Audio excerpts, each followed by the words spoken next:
खुदा से मेरी मुश्किलें बड़ी हैं। ये मत कहो खुदा से मेरी मुश्किलें बड़ी हैं। ये मुश्किलों से कह दो मेरा खुदा बड़ा है। आती है आंधियाँ तो कर उनका खैर मकदम। आती है आंधियाँ तो कर उनका खैर मकदम। तूफान से ही तो लड़ने खुदा ने तुझे गढ़ा है। ये मत कहो खुदा से मेरी मुश्किलें बड़ी हैं। ये मुश्किलों से कह दो मेरा खुदा बड़ा है। मेरा खुदा बड़ा है। मेरा खुदा बड़ा है। ओम शांति।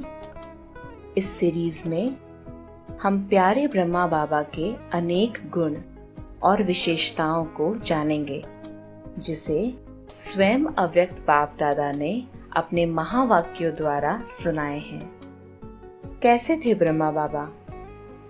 आज हम सुनेंगे ऐसे थे ब्रह्मा बाबा, सदा निराकारी, निरअहंकारी और निर्विकारी स्थिति के अभ्यासी।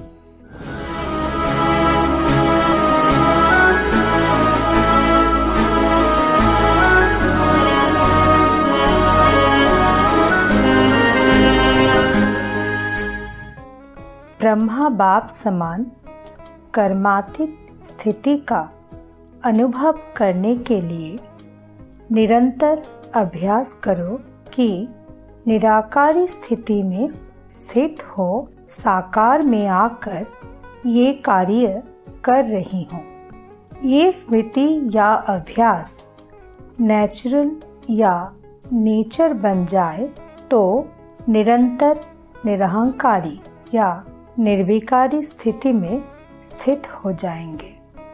जैसे कोई कहाँ से आता है तो उसको ये स्थिति में सदा रहती है कि मैं यहाँ से आया हूँ, वैसे ये स्मृति में सदैव रहे कि मैं निराकार से साकार में आकर ये कार्य कर रहा हूँ। बीच बीच में हर कर्म करते हुए इस स्थिति का अभ्यास करते रहो तो निराकार हो साकार में आने से निरहंकारी और निर्विकारी जरूर बन जाएंगे।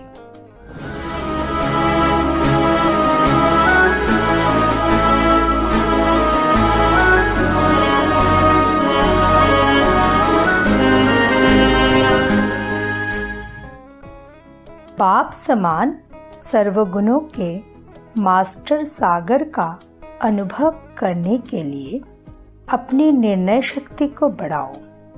निर्णय शक्ति को बढ़ाने के लिए अपनी श्रेष्ठ स्थिति निराकारी, निरअहंकारी, निर्विकारी या निर्विकल्प चाहिए। अगर इन चारों में से किसी भी बात की कमी रह जाती है तो ये श्रेष्ठ धारणा ना होने के कारण स्पष्टता नहीं होती है। प्राप्त हुए ज्ञान और शक्तियों को समय प्रमाण कार्य में लगाते जाओ। बहुत अच्छी बातें हैं, बहुत अच्छी चीज है, सिर्फ ये समझकर बुद्धि की तिजोरी में रखकर सिर्फ सुनने और रखने का आनंद नहीं लो, लेकिन बार बार स्वयं के प्रति और सर्व आत्माओं के प्रति कार्य में लगाते जाओ।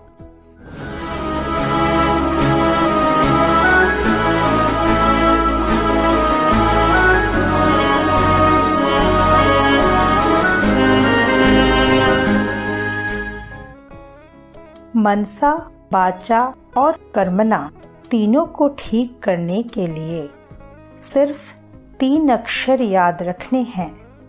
मनसा के लिए निराकारी, वाचा के लिए निरहंकारी और कर्मणा के लिए निर्विकारी। ये 3 बातें अगर याद रखी तो मनसा, वाचा, कर्मणा तीनों ही बहुत अच्छे रहेंगे। जितना निराकारी स्थिति में रहेंगे उतना ही निरहंकारी और निर्विकारी भी रहेंगे।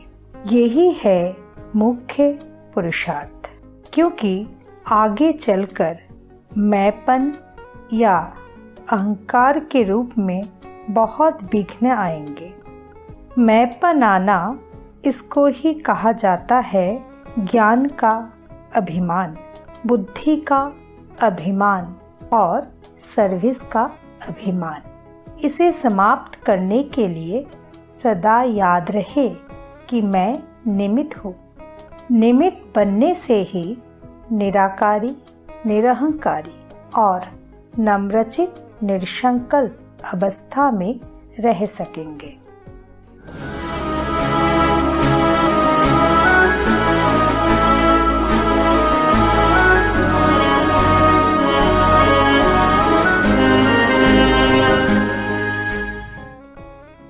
सदैव अपने को निराकारी देश के निवासी समझकर निराकारी स्थिति में स्थित रहो। साकार में रहते हुए अपने को निराकारी समझकर चलो। यही है सोल कॉन्शस या आत्म अभिमानी स्थिति का अभ्यास। दूसरा है मनसा में भी निर्विकारीपन की स्टेज। जब तक पूरी रीति आत्म अभिमानी नहीं बनेंगे तब तक निर्विकारी भी नहीं बन सकते। तो निर्विकारीपन और निराकारीपन का निशाना सदा स्मृति में रहे। यही है कर्मातीत या फरिश्ता स्थिति। फरिश्ता तब बनेंगे जब कोई भी इम्प्योरिटी और 5 तत्वों की आकर्षण आकर्षित नहीं करेगी। इसलिए जरा भी मनसा संकल्प भी इम्प्योर अर्थात अपवित्रता का ना हो।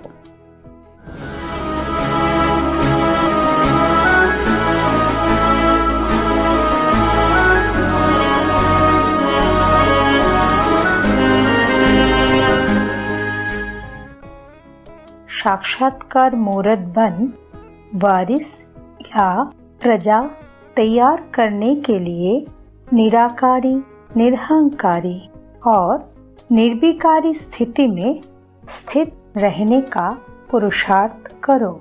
जरा भी विकारों का अंश ना हो। तेरा मेरा मान शान ये भी विकार है। अब संकल्प से भी विकारों के अंश को समाप्त करो, तब ये तीनों स्टेजेस बन सकेगी। फिर अपने प्रभाव से जो भी वारिस या प्रजा निकलनी होगी वह फटाफट निकलेगी। इसके लिए मनसा, वाचा, कर्मणा में ये तीनों स्टेज प्रत्यक्ष दिखाई दे। शरीर में होते निराकारी आत्मिक रूप दिखाई दे। जैसे साकार में देखा बुजुर्ग थे, लेकिन फिर भी शरीर के बजाय रूह ही दिखाई देते थे। व्यक्त गायब हो अव्यक्त दिखाई देते थे। साकार में निराकार स्थिति होने के कारण निराकार या आकार दिखाई देते थे। तो यही अवस्था प्रैक्टिकल में बनाओ। बार बार देही अभिमानी स्थिति में स्थित होने का अभ्यास करो।